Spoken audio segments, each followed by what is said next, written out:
नगर में, भोपाल में हमारा पत्रकार भवन था। वो पत्रकार भवन तोड़ दिया गया था और तब से वो जमीन वैसे ही पड़ी है। मैंने अनौपचारिक चर्चा भी पत्रकार मित्रों से की है। सबके मन में ये ख्याल है कि वो पत्रकार भवन बने,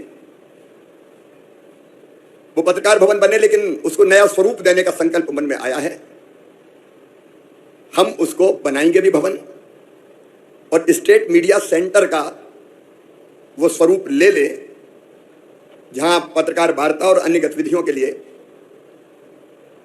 सुविधाएं वर्तमान परिस्थितियों में जो आवश्यक है, या ये कहूं कि अत्याधुनिक सुविधाएं भी विकसित की जाए। बीमा कंपनी ने इस बार जो प्रीमियम की राशि है वो बढ़ा के 27%, 27% की उसमें बढ़ोतरी की है। अब मैं जानता हूं कि इतनी इतना बढ़ा हुआ प्रीमियम देना कई मित्रों के लिए कठिनाई पैदा करेगा। इसलिए हमने तय किया है कि प्रीमियम की राशि जो पिछले साल थी उतनी ही ली जाएगी। जो बढ़ा हुआ भार है अतिरिक्त वो राज्य सरकार वहन करने का काम करेगी, ताकि पत्रकार मित्र इसमें कठिनाई का सामना न कर पाए। और 65 साल से अधिक उम्र के हमारे जो सीनियर पत्रकार हैं, 65 वर्ष से अधिक के पत्रकारों और उनके जो पार्टनर हैं, पति या पत्नी, उनका बीमा का पूरा प्रीमियम सरकार के द्वारा ही भरा जाएगा, क्योंकि जिंदगी भर पत्रकारिता के माध्यम से उन्होंने प्रदेश की, देश की, लोकतंत्र की सेवा की है। बीमा के लिए आवेदन करने की अंतिम तिथि भी 16 सितंबर थी, उसको बढ़ा के 25 सितंबर कर रहे हैं, ताकि कोई कठिनाई ना हो, पर्याप्त समय रहे बीमा करवाने में। बीमारियों के कारण पत्रकार स्वयं को, भगवान ना करे ऐसी स्थिति कभी आए, लेकिन हम जानते हैं कि ये संसार चक्र है, कई बार ऐसी कठिनाइयां आती है हमारे जीवन में।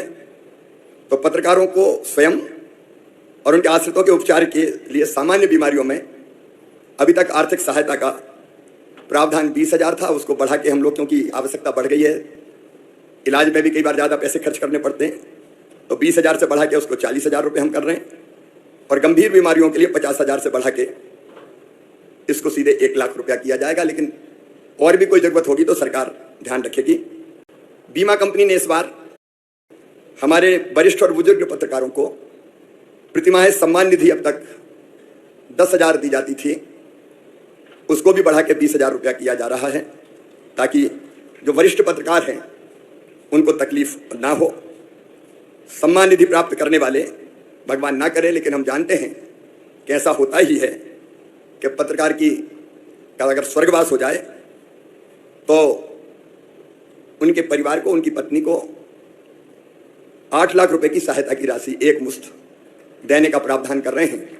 मुझे लगा पेंशन के बजाय अगर एक मुश्त राशि आएगी तो उससे बाद का जीवन आसान करने में सहायता मिलेगी। अधिमान्यता प्राप्त पत्रकारों को आवास ऋण ब्याज अनुदान योजना के अंतर्गत अधिकतम ऋण की सीमा भी 25 लाख से बढ़ा के 30 लाख रुपए की जाएगी, ताकि ठीक मकान बन सके। और किसी भी अधिमान्य पत्रकार भाई और बहन के बेटा हो या बेटी हो, उनकी शिक्षा के लिए बैंक से लोन अगर लिया जाता है तो उसके ब्याज पर भी 5% ब्याज अनुदान 5 साल तक राज्य सरकार के द्वारा वहन किया जाएगा, ताकि बच्चों की पढ़ाई की तरफ हम लोग ध्यान दे सकें। नगर परिषद बनाया जाए, केदार जी बना दिया जाएगा, कोई चिंता की बात नहीं। एक धौनी से गिजवार में सीएम राज स्कूल वो भी खोल दिया जाएगा, और एक हनुमानगढ़ तहसील को चुरहट में तहसील बनाना है वो भी बना दिया जाएगा, और एक पटपदरा तरफ के 35 गांव में लिफ्ट इरिगेशन से सिंचाई की सुविधा उपलब्ध कराई जाएगी। बाकी भी आपने आवेदन दिए हैं, मैं यथासंभव, अभी समय कम है, लेकिन बताओ अगली बार भी अपनी सरकार बनेगी तो अगली बार फिर करूंगा, कोई चिंता मत करो। एक फैसला और, लोक सेवा केंद्रों में अभी विभिन्न सेवाओं के लिए 40 रुपया लगते थे, वो घटा के केवल 20 रुपया कर दिए जाएंगे, ताकि जनता को ज्यादा पैसे ना लगे। आंगनबाड़ी, मिनी आंगनबाड़ी जो कार्यकर्ता थी, उसका मैंने पैसा बढ़ा के 6,500 किया था, आज फिर बढ़ा के 7,250 रुपया कर रहा हूं। और आंगनबाड़ी सहायिका का जो 5,750 किया था, उसको बढ़ा के 6,500 रुपया कर रहा हूं। सावन के दिन मैंने 250 रुपया 27 तारीख को डाले थे, आ गए कि नहीं खाते में? अरे सब बहन बताओ आ गए कि नहीं? और अभी कौन सी तारीख को पैसा मिलने वाला है? अरे जोर से बताओ ना। 10 तारीख को फिर पैसा डालने वाला हूं। इस बार ग्वालियर से डालूंगा। अपने अपने गांव में सब इकट्ठी हो गए कि नहीं? और इसके बाद अब 1000 नहीं, अब 1000 नहीं, अक्टूबर के महीने से 1250 रुपया डालना शुरू कर दूंगा। 1250 के लिए भी पानी, पीने के लिए भी पानी। हमारे प्रधानमंत्री नरेंद्र मोदी जी, हमें गर्व है, पहले उन्होंने तय किया 6000 रुपया हर साल हर किसान के खाते में 3 किस्तों में डालेंगे। मैंने भी सोचा चौथी बार बन गया, रे पीएम डाल रहे हैं तो तू भी डाल। चौथी बार में 4000 रुपया डालूं। लेकिन सुनो किसान भाइयों, अब 4000 नहीं, अब 6000 पीएम साहब डालेंगे और 6000 मामा डालेगा। कुल मिला के कितने हो गए? 12000। मतलब 1000 रुपया महीना। पहले 2000 पीएम के आएंगे, फिर 2000 सीएम के आएंगे, फिर 2000 पीएम के आएंगे, फिर 2000 सीएम के आएंगे, फिर 2000 पीएम के आएंगे, फिर 2000 सीएम के आएंगे। किसान भाइयों, खेतों के लिए भी पानी। आपको मानदेय देने की व्यवस्था है। अब ये पीरियड के हिसाब से नहीं होगी, अब महीने के हिसाब से मानदेय की व्यवस्था होगी। और मानदेय भी जो हम तय कर रहे हैं, वर्तमान जो होता है, अतिथि शिक्षक वर्ग 1 9000, इसके स्थान पे 18000 रुपया दिया जाएगा। अतिथि शिक्षक वर्ग 2 7000, उसकी जगह 14000, और 3 को 5000 की बजाय 10000 रुपया यह मानदेय किया जाएगा। और अभी शायद हर महीने करते हैं, अनुबंधिका करते हैं, साल का। तो अब बीच में कोई भी गैप नहीं होगा। एक बार अनुबंध हो गया तो पूरे साल चलेगा, क्योंकि कुछ समय पढ़ाए वो उस समय करें क्या? आखिर उनकी भी तो जिंदगी का सवाल है। और इसलिए एक बार अनुबंध का मतलब साल भर उनकी सेवाएं चलेंगी। लेकिन इसके साथ साथ अब इस अनिश्चितता के भंवर से निकालने की भी एक परमानेंट कोई योजना बनानी पड़ेगी।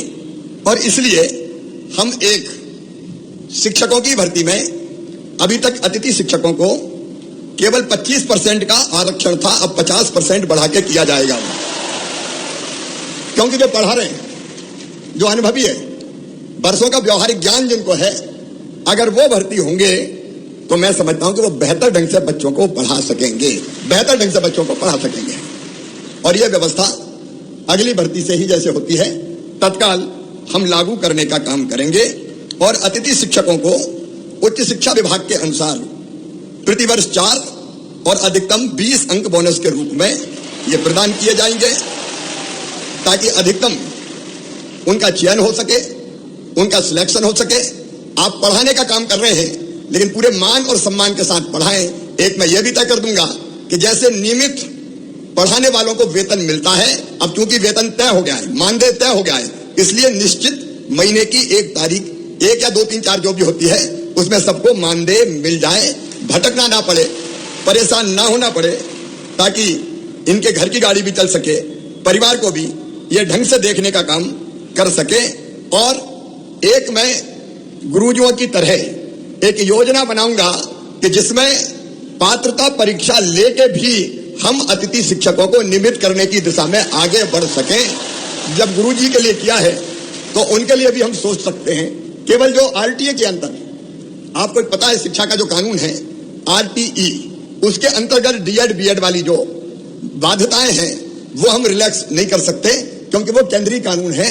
लेकिन उसको छोड़ के मेरी इच्छा है कि तुम सब नियमित हो जाओ, ढंग से पढ़ाओ, बच्चों को भी ठीक से पढ़ाओ, और बच्चों के साथ साथ अपने परिवार का भी आप ध्यान रख पाए।